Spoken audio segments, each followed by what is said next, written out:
Ladies and gentlemen, good morning.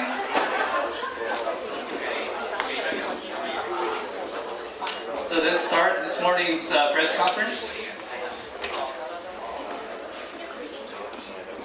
Ladies and gentlemen, good morning. First of all, I would like to thank you all for coming here today to attend the Ccosf Semi-Annual Review 2009 press conference. First of all, please allow me to thank all the media reporters and media friends come here to support us. And let me introduce the guests here today. Mr. Frankie White, President of Ccosf. Mr. Roy Rongfeng Huang, Chairman of Ccosf. Mr. Jean Karagianis, MP, Agincourt. Ms. Sarah Koudalekos, Executive Director, CCDC. Mr. Nelson Chen, President, TCCSA.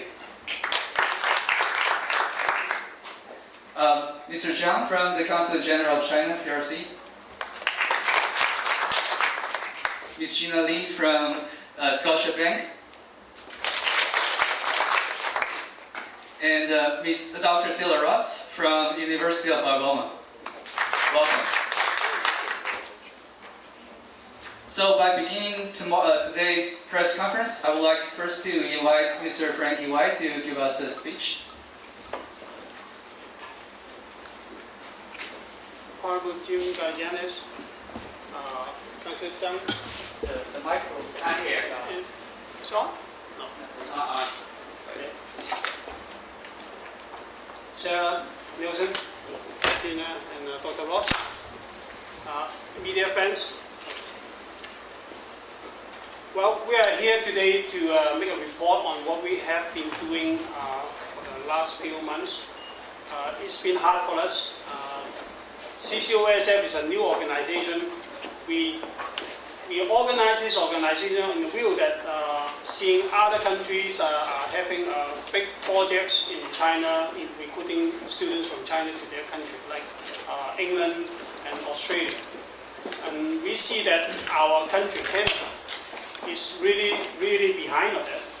And we try to do something on it, not just for our own sake, for our Canada's view to the other part of the world. In January, we formed this organization, Ccosf, and then we try to persuade New Oriental in Beijing, try to help us out to promote Canadian universities, because they are one of the biggest education organizations in China. And last year they have 1.28 million students in China. So through Mr. Huang, he's the CEO from New Oriental in Toronto. And through his connection that we talked to Beijing New Oriental and have this organized and pushed forward with. And then we have the honor of having Mr. Jim Karagianis coming along with us. That give us a great help in trying to get university to recognize us, to go over there to China to this event. Now, we are trying to help the universities, but the first thing that the university are saying that, well, you guys, what are you doing? Why are you doing this event, and what's going on? But we have Mr. Jim Karagianis in there, and then we can talk to them saying that, well, we are trying to promote Canadian university in China. We are trying to help. We are trying to organize a bigger event than what you have been doing. Like every university is doing event for themselves, or they go over to China to recruit all by themselves, though, which is very hard for them. So we try to do something like that, and we successfully have worked on that. During March and April, we bring university to China, and in Beijing, Xi'an, and Chengdu, we hold events for them, and then there are over 1,000, more than 1,000 students and parents coming over to the events, and you can see it from the pictures that we have in the program.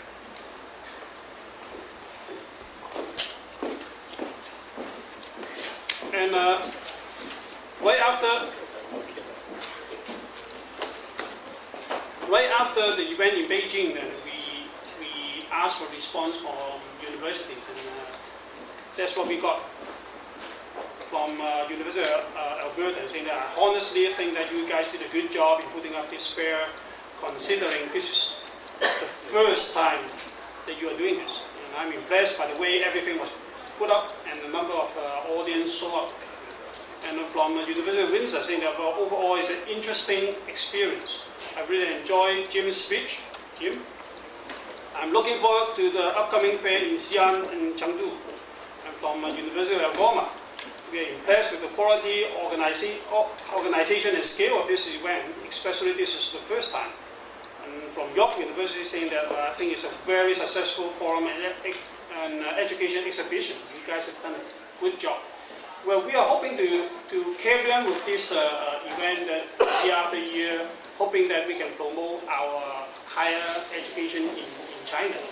Actually, Canadian universities are good universities, and they deliver good education to our students. And if we can work something on that, and recruit more students from China, that will not just help university, but with the students in Canada, that will help our economy too, right? I'm sorry that we don't have a Chinese media that along with the kids, so I have to talk about the whole thing that in Cantonese, and bear with me for a few minutes. 今年年初嗰陣時，我哋就組織咗一個非營利機構，就係呢個就係中加留學論壇。點解我哋要組織呢個機構咧？就其實我哋過往幾年我哋都見到咧，就係英國啊、澳洲啊、澳大利亞嗰邊咧，佢哋直情成個國家佢個大學咧就組織埋一齊，就去中國嗰邊咧就去收生嘅。咁我就覺得其實加拿大啲大學都唔差㗎，我哋嗰個教育係水準係好高嘅。咁點解我哋國家冇搞呢啲咁嘅活動咧？咁樣，咁所以我哋就希望組織呢個非營利機構嚟到去辦呢啲活動。咁兩個原因嘅，第一個就係我哋可以去到嗰邊就介紹我哋加拿大嘅教育。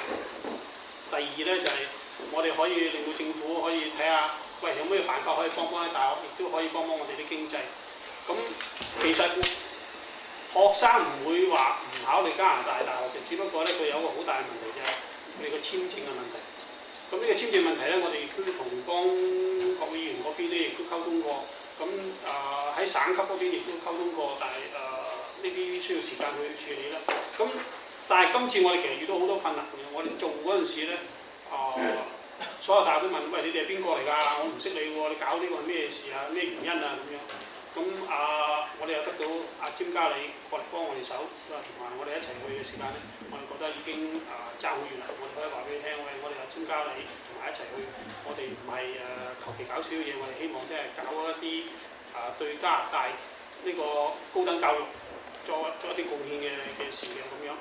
咁就係因為咁樣，我哋去到嗰邊搞呢個 event 嘅時間咧，亦都有好多學生嚟到參與，喺每個城市都超過300人喺度。咁我哋今日第一次搞啫喎，咁樣如果我哋繼續去嘅話，我相信參與嘅學生、參與嘅家長可能比今次更加多。咁我哋都希望更加多大學嚟到參與呢個活動。咁我哋去到嗰邊嘅時間，亦都會有好大嘅幫助。咁以下落嚟，或者我哋請阿黃生又講講我哋今次去完翻嚟有啲咩總結。Thank you, Frankie. Now, please welcome Mr. Robert Hong to say a few words about CCOSF in China.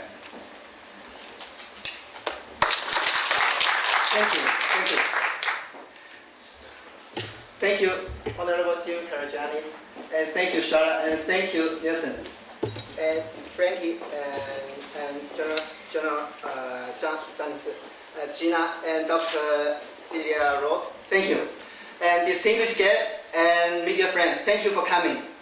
And I'd like to announce our plan and the events we are coming, the second part of this year, and also our plan for 2010. And firstly, I'd like to announce in 2010 March, we are going to do the forum Canadian education exhibition in 7 cities in China. It's Beijing, Shanghai, Qingdao, Nanjing, Guangzhou, Shenzhen, and Chengdu. And secondly, I'd like to introduce our second plan is we are going to launch an assessment system, especially to help the Canadian University to admit Chinese students to provide with the convenience and efficiency, especially to assess their presentation and of course it's an English presentation skill, not Chinese, okay, and plus the language skill.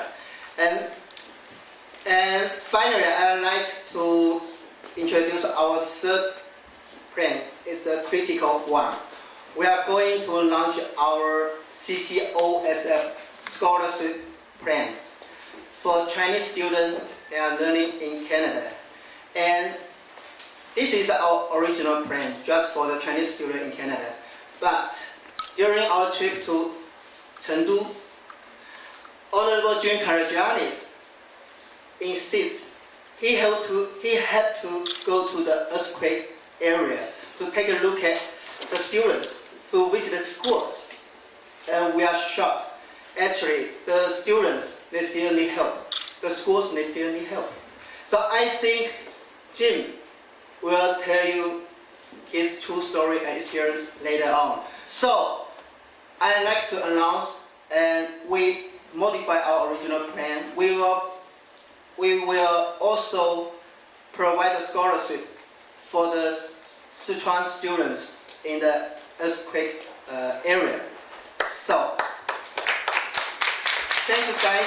So, next one I think will be Jim. So since we mentioned about Sichuan earthquake area, so if Jim, you don't mind, I'm gonna play a little clip that we made for that area that our visit in Sichuan.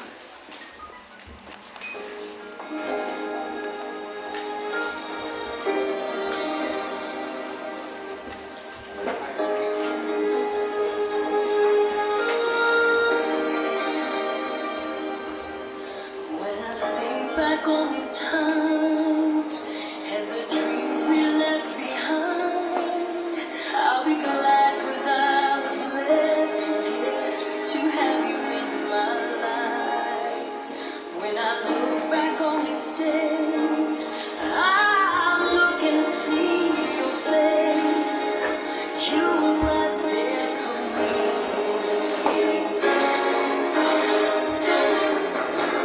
In my dreams I always see you soar above the sky.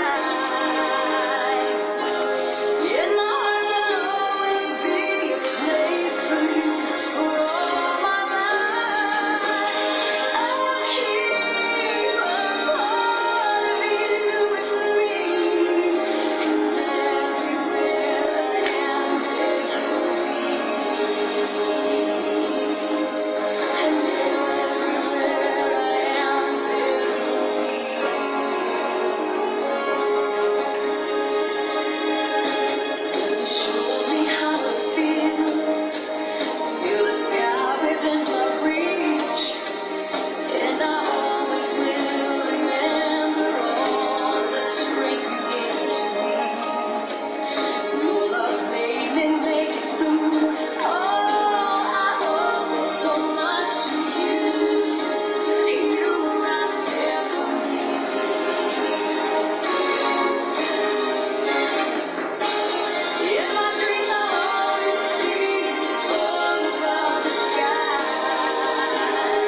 It's been about a year and a few weeks that we were all working together in order to make sure that we raise money for the earthquake in China.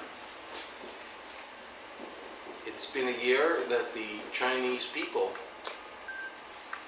have gone through devastation to resiliency to rebuilding. I've been into many earthquake, man-made, natural disaster zones, more than my fair share than any other politician. But nowhere in the world have I seen a government that was so determined to rebuild so fast. Not only by words, but by actions, as in China. In 2005, October, I went to Banda Aceh, Indonesia, which was the epicenter of the tsunami area. And they were still, 10 months out, still thinking about where we're going to build and how we're going to build and what structures we're going to use and how we're going to do it. I understand that in Muzaffarabad in Pakistan, they're starting to rebuild after the 2005 earthquake. Chinese are not thinking. They're not contemplating what buildings they're going to be putting up. They are putting buildings. It moved from temporary shelters to kids coming out of them a year later to going back to permanent structures. So the speed which the Chinese government and the resiliency of the Chinese people to rebuild after the earthquake is to be commended.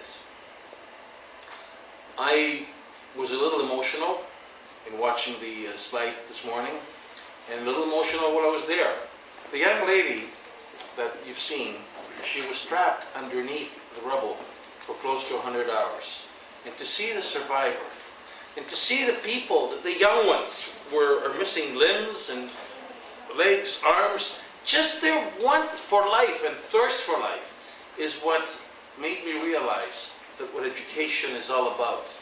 Sometimes we take being parents for granted, and we take organizations such as Ccosf and TCSA or what they do for granted.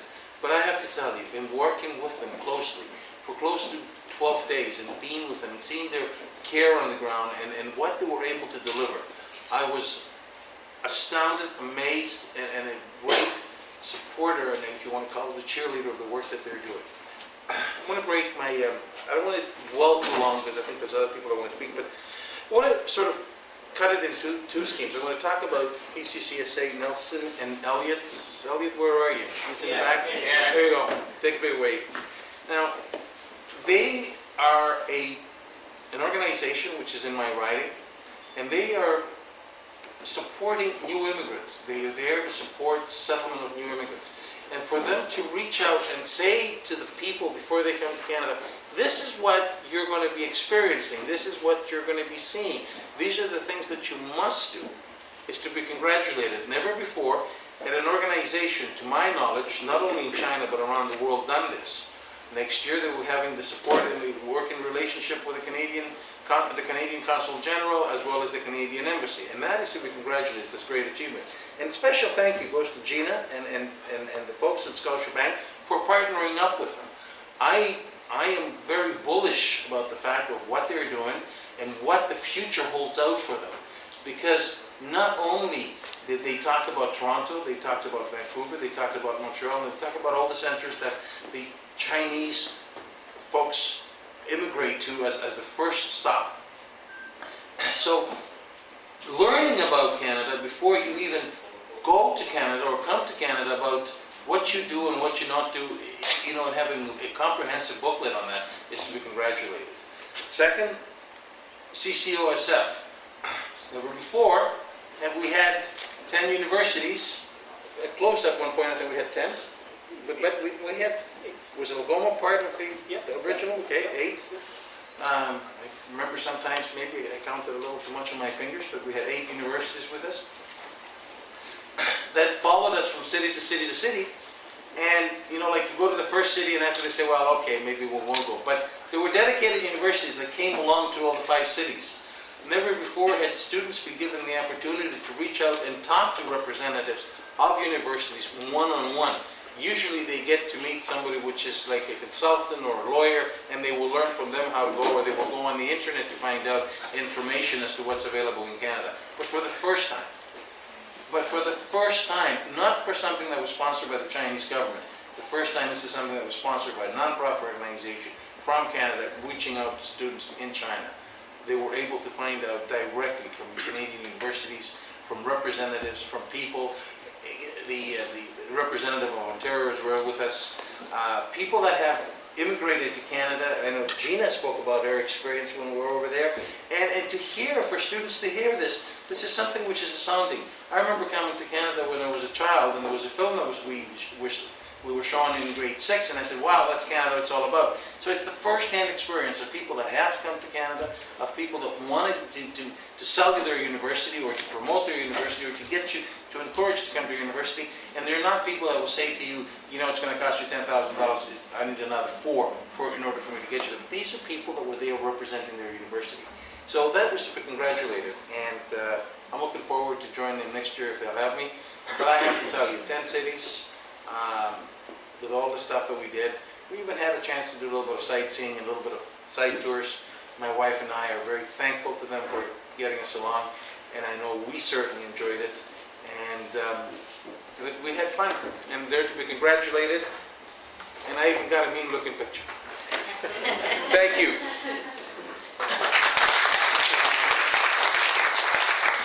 Thank you, Gene. Now please welcome Mr. Baojun Zhang, Council of Education from Council General PRC, to say a few words.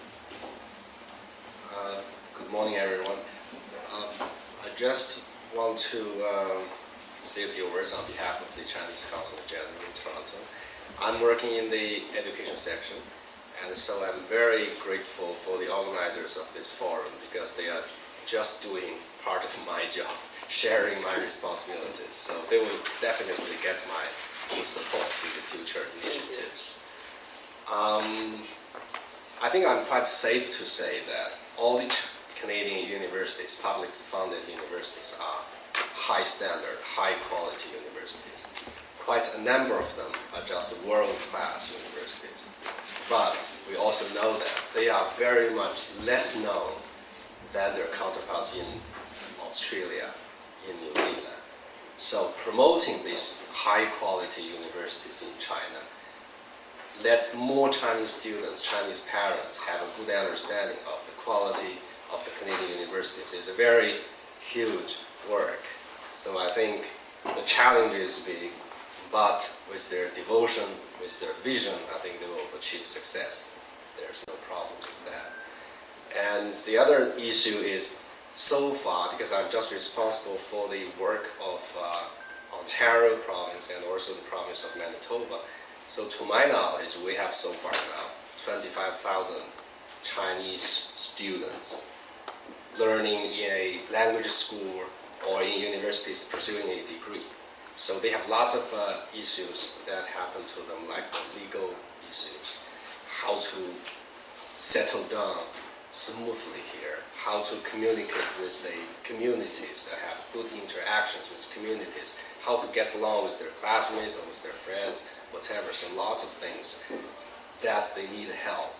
So I think the forum is doing one thing, promoting Canadian universities in China. The other thing is helping the Chinese students here to integrate them quickly into the Canadian community.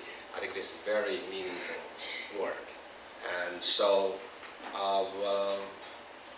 I can promise that I will give them the full support, and with especially the New Oriental Schools network in China, that's a very strong support for their future success. I think they will achieve quite a lot. So thank you very much. Thank you. So now please welcome Ms. Sarah from CCBC to give us a speech.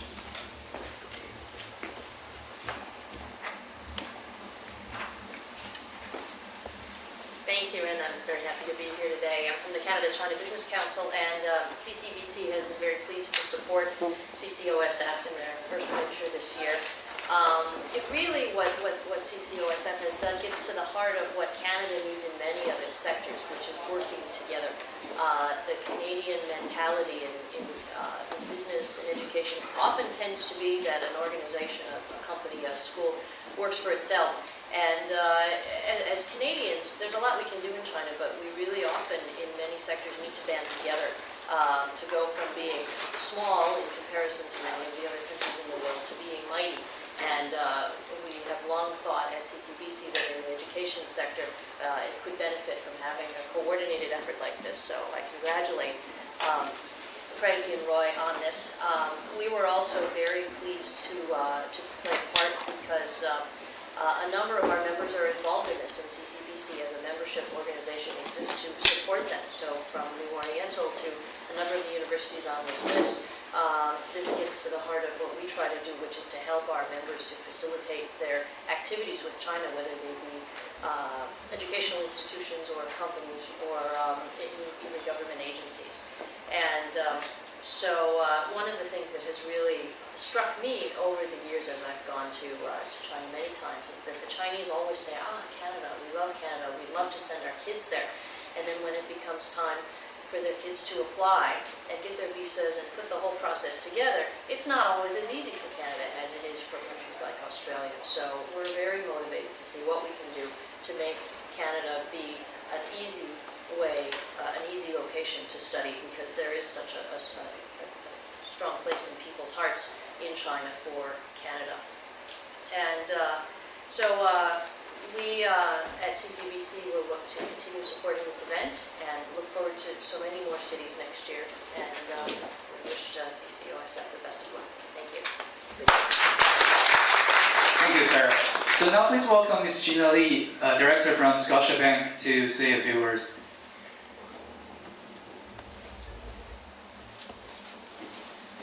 Honorable Jim Garigianis, honorable rest of the guests, media friends, ladies and gentlemen, good morning.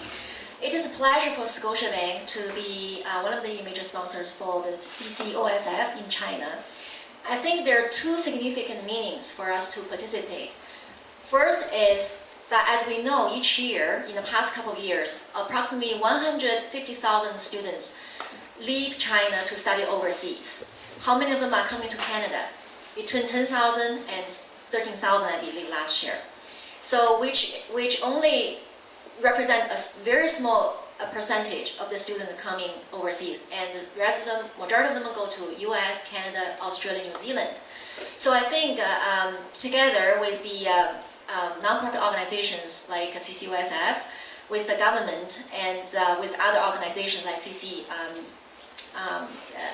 CCBC, Scotiabank is willing to work with everybody to promote, to lobby higher education in Canada, because that represents significant opportunities for the country, for the government, from all aspects.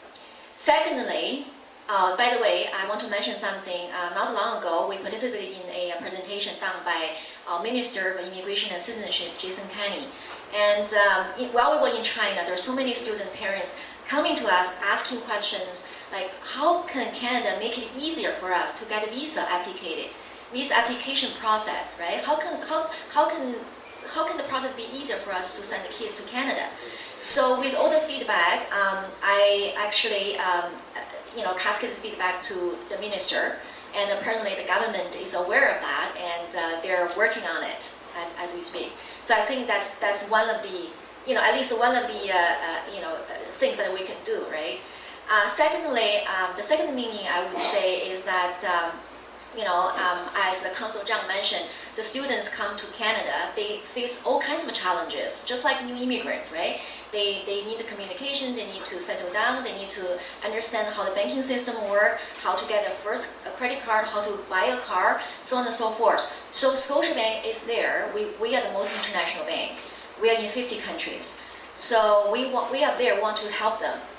So more than 1 year ago, we established a department called the Multicultural Banking Department, and we're the only bank so far that has centralized department dedicated to serve the multicultural communities, i.e., establish new immigrants. So last year we launched the Start Right program for new immigrants, and this year we're launching a special program for students, foreign students, to help them build credit history, to help them settle faster in Canada. So we will continue to support CCOSF in the future endeavors, and it's a pleasure for us to be part of it, and we look forward to seeing more students coming to Canada. And we together as a team, we do a better job helping them. 尊敬的各位来宾大家好。那么我们这次枫叶银行呢，很高兴能有这个机会赞助我们这个家中论坛活动。那么我主要的有2点意义呢。第一点呢，就是说每年虽然有15万的学生出国留学，但是只有1万多的学生来到加拿大。那么枫叶银行呢，愿意跟政府、跟这个我们的家中论坛，还有像这个家中理事会。这样的机构，我们一起合作，我们愿意到中国去，然后帮助来这个宣传到加拿大的这个参加高等教育，到留学生到加拿大来这个留学。那么我们觉得这个市场呢是很大的，另外对家国的经济呢也是有着非常重要的影响的。那么前不久呢，我有一个机会呢，跟这个我们的移民厅的厅长 Jason Canny 有一对一的这个对话。然后呢，我把这个在中国我们的学生和家长提供的这些问题呀，还有这些一些信息呀，带给他，就是说希望政府能够放松放宽对这个 visa application 的这个控制。那么第2点意义呢，就是说，像张领事刚才提到了，很多留学生到加拿大以后会面临各种各样的问题，比如说他们对新的环境不熟悉年纪又轻，然后需要这个找地方居住，然后要了解这边的银行系统，要买房，要买车呀，比如说要拿信用卡等等等等这些。那么枫叶银行呢，就是这点是我们能够做到的，我们愿意就是说除了给他们提供这个理财方面的这个帮助以外呢，我们还提供了很多其他的信息，比如说我们有这个中文网站，上面呢除了理财方面信息以外呢，还有很多其他的，比如找学校，比如说怎么 settle down 找到哪些地方去学英文等等这些信息。所以呢，我们会在未来的日子里呢，继续的支持我们家中论坛还有其他的像这个多华会的中国安居讲座这样的活动帮助移民，帮助这个留学生尽早的适应加拿大的这个新的生活。感谢大家，感谢各位媒体朋友，谢谢。Thank you, Gina. So now let's welcome Mr. Nelson Chung from TCCSA to give us a speech.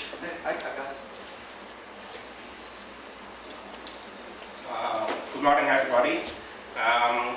TCCSA is proud to participate in the CCOSF forum this year. We see the need from China, right, for the education. As Councillor Jan said, Canada have the high qualities of university in the world, and how to carefully to use the resources. We thank you, Frankie and Roy, to run this forum, and I hope they will run every year, and TCCSA and CCOSF will work together to serve this newcomer. No matter they have the immigrant visa or the student visa, we happy to serve them. Thank you. Thank you, Mr. Chung. Now let's welcome Ms. Ross from Algoma University to speak. Thank you very much, Honorable Jim Marianis and Council Valjean and Mr. Y and Mr. Hung. It's really exciting to be here. I'm from Northern Ontario and I don't get down south quite as much as I might like. So it was really nice that I was here in Toronto to be part of this. We were very excited at Algoma University to be part of this forum in China. For us, it was a real opportunity to reach out in a very quality way to Chinese students. And that's so important. It's important for us to be able to talk to students who would like to come to Canada, to be able to share what we know about Canada, obviously to share news about our own university. My university is Algoma University in Sault Ste. Marie, but also just generally to share what we know about quality education in Canada and all the various things that you can study in Canada and the various opportunities for students. We look forward to welcoming at Algoma and Sault Ste. Marie more Chinese students in the years to come. We are a small university in a small community, quite isolated, so it's really important for us to bring people from around the world to join our community and to enrich our community. And I can assure you that the Chinese students that we do have really make a contribution. They make a contribution, first of all, in the classroom, because they bring perspective that's quite different to our classes, and that's what university is about. It's about sharing knowledge from the universe, from throughout the planet. It's not about isolating ourselves, it's about joining with other people. So that's the first contribution they make. But they also make a big contribution to the community. Maybe that's not too obvious in Toronto, which is a multicultural community, but it's very obvious in other parts of Canada that aren't so multicultural. And when the students come, they meet people from Sault Ste. Marie, they meet businesses, they give new perspectives, and as a consequence, Sault Ste. Marie, Northern Ontario, and other more geographically isolated areas of Canada are opening up to the world, and that's tremendous. So a big thank you from us to those students for bringing those contributions. Plus, of course, we have an absolutely splendid Chinese New Year celebration every year now, and other such events that enrich us all culturally. My hope in the future is that we will continue participating in your forums. Look forward to 10 cities next year. That will be really something. And of course, I look forward to enlarging the collaboration. Universities, yes, we're about students coming here from China, but we're also about sending Canadians out into the world. And I look forward to growing that aspect and sending Canadian students to China. And I look forward to all the other opportunities, such as visiting professors from China who can come and work with our professors and grow knowledge in that way. And research partnerships. Research is increasingly international. And I look forward very much to our scientists working with Chinese scientists, for instance. And of course, with the wonderful communications that we have now, distance is really disappearing. And we can establish really fruitful partnerships that will benefit research and development and innovation and commercialization in Canada and in China. So thank you very much for all you're doing to make this easier for universities. You're really enriching us, and you're giving great opportunities to students. So thank you very much. Thank you, Dr. Ross. So now if media have any question and you can ask now. 如果我们媒体有 Do you have a questions because sounds like so far we are bringing numbers of Canadian universities to China. Is there any plan you also will including those institutions or colleges to join this team as well? Yeah, for you.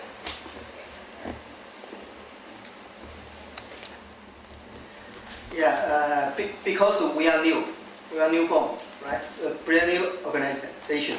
And in Chinese marketing way and people, the beginning, because in Chinese traditional people, first choice is the university. So I think in the first year, or maybe still in the second year, we just include the university. But later on, in the future, when Ccosf have gained more reputation, and we will start to include college. It's some kind of the marketing solution actually.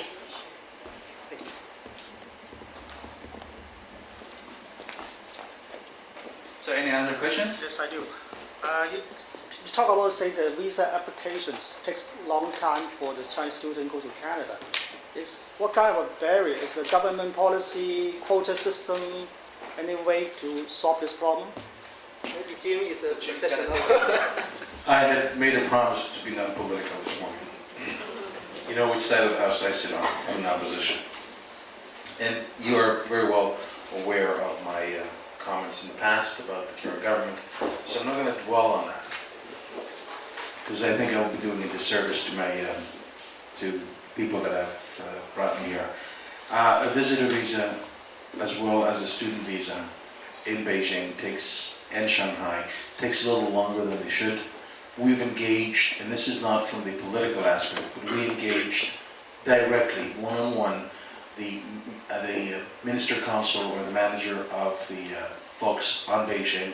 We also engaged them in Shanghai, and they explained to us some of the difficulties that they have, and there's going to be a willingness and a partnership to work in order to expedite this. I know that there's willingness and a partnership to work with TCCSA, They will advertise the event for TCCSA next year, and it will let prospective immigrants to Canada know that this is happening. The difficulties that we face as far as visas is concerned, it's another forum. I'm also a member of the Standing Committee of Citizenship and Immigration, and we've got some facts and figures, and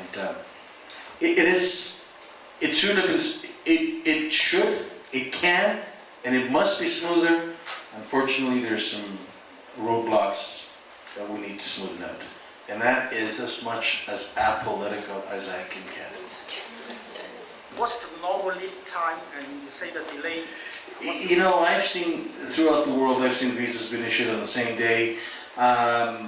In other parts of the world, it takes a little bit longer to process applications, be it immigrant application, visitor visas, or whatever else. In China, unfortunately, it takes a little bit longer than normal for immigrant applications, skilled workers, and family class to do join. And all of you got those figures because they're readily available on my website. It can take anywhere between 2 to 3 weeks, and I've seen cases taking up to 4 or 5 months for a student application to be processed. The most important thing, however, and I will say this wholeheartedly, and through the media, for you to please make sure that you do get it out, is that a lot of people, when they apply, they don't have all their paperwork. If you go to the website of the Canadian Consul General, the Canadian Embassy in China, it's in English, in French, and in Chinese. If you go to the website, make sure you got all your paperwork. All your paperwork. Make sure that all the I's are dotted and the T's are crossed. It should go smoothly. Can I add one point? In addition to what Jim mentioned, another part of the requirement for a student visa application is for students to deposit a certain amount of money in a Chinese bank for a certain amount of time. For example, that requirement for Canada had been 18 months. So they have to put the money in the bank for 18 months to prove that money is from a non-borrowing source. And that requirement for England had been 12 months and reduced to 6 months, and I believe it's 3 months now. For Australia, it's been reduced all the way to 28 days. But for Canada, it's still 12 months. So when I talked to Jason Kenny last time, this is one of the points that I mentioned. Look, we gotta make ourselves competitive, right? So that's one of the hurdles. Thanks.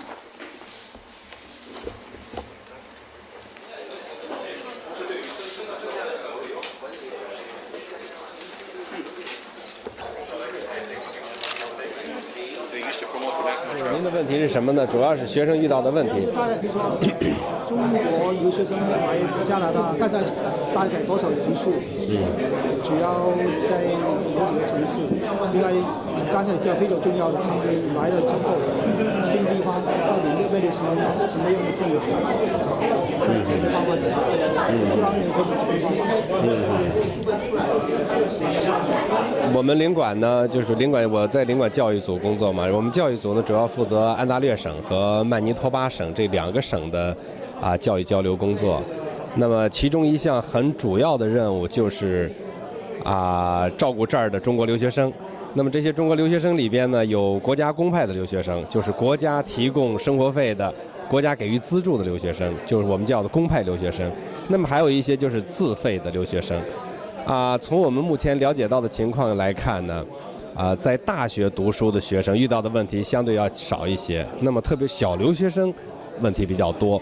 那么这些问题我们归纳一下，大概有这么几方面。第一个就是说，学生来了以后对这儿的这个教育的制度不是特别了解。那么加拿大的这个教学制度，包括在学院也好，在大学也好，这个跟中国的有些不同。从我自己了解来看，比方说这个老师的考勤记录啊，这个每一次的 paper 的得分呢，都非常的重视。那么很多学生呢，我们在国内的大学期中考试、期末考试，那么很多学生到期末的时候会发现自己成绩很不好，所以说这是一个问题。第二个问题呢，就是我们的学生在自我调节上还有一些问题。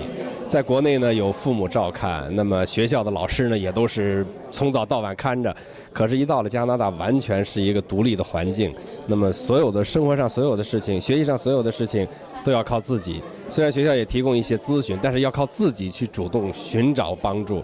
所以我们的学生呢，在这方面有些欠缺。已经发生过几例学生因为极度的不适应这儿的生活，包括精神上的有很大的压力，甚至出现一些问题。所以这个呢，我们也不断的告诫这个留学生要调整好自己的心态，而且呢，要充分利用加拿大各界给提供的这种资源，来调整好自己的身心健康，调整好自己的生活。那么另外一方面呢，就是这个职业发展。那很多学生呢，在加拿大学习以后，有一些同学的想法不是太切合实际，对自己的这个看法呢过高，对自己的这个前途呢看得也太高。所以我觉得我们留学生到加拿大来学习，也跟国内的大学生是一样的，我们都要脚踏实地的，从一个比较实际的标准起点出发，这样才能对我们未来的发展呢有好处。这就是我们教育组做的工作呢，就是说一方面给大家提供一些咨询，第二个方面呢，就是说能在生活上、学习上各个方面吧，尽量的帮助他们。所以今天我参加这个论坛呢，我也很高兴。这个 Ccosf 呢，他们其中一个主要的工作就是成立一个平台，让大家在这儿交流，那么把生活中的问题都反映出来。这样的话，群策群力，集中大家的意见，我觉得会对留学生非常有益处，在这儿能帮助他们更快地适应这儿的生活。我觉得这是一个非常好的出发点。正像我刚才讲的，这也是我们工作的一个范围。所以呢，他们在做我们做的工作，所以我也特别对他们表示感谢。